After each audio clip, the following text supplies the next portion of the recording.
Every 6 months, we should be very conscientious about reviewing our business for the past number of months. And the reason being is times change, our thought changes, circumstances change. And we need to see very carefully and frequently what's working best, what isn't working so well that needs to be foregone and perhaps thrown out with the dishwater. And those projects that we have been thinking about inside our head, is it time to bring them out and into the real world. So we're always on a cycle of revitalizing our business. But equal with all of this is to look at the very big picture. Where are you headed? How are you going to get there? What are you trying to achieve? And then work backwards to get to the mini steps so that you can find milestones to celebrate as you move forward toward the big picture.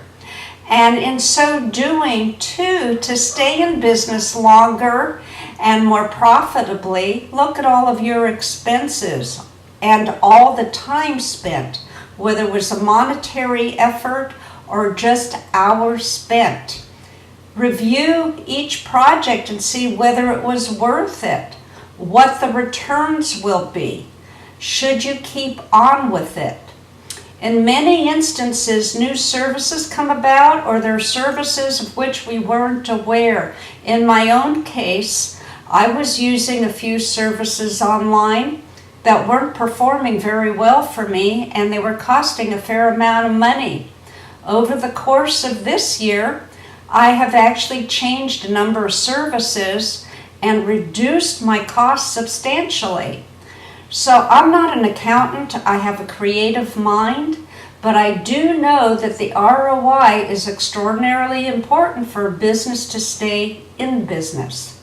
So take it from me, start looking at everything you spend money on and determine whether it needs to remain in place because it's doing something for your marketing and sales effort, your PR, your branding, or it's costing too much in some way and you need to remove it. Make sure all the pieces of your puzzle are working well and operating well, just as they should be. Any adjustment, be swift and make it right away. Loyalty is a wonderful thing.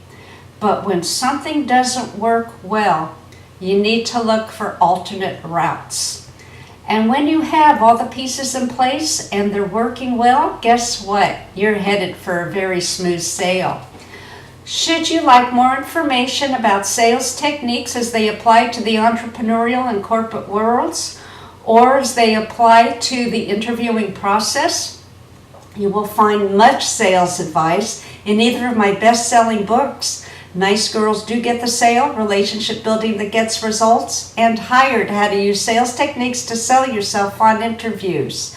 Both may be found on Amazon and in paperback and digital formats. I'm Elinor Stutz, and my mission is to help you always achieve a very smooth sale of your own.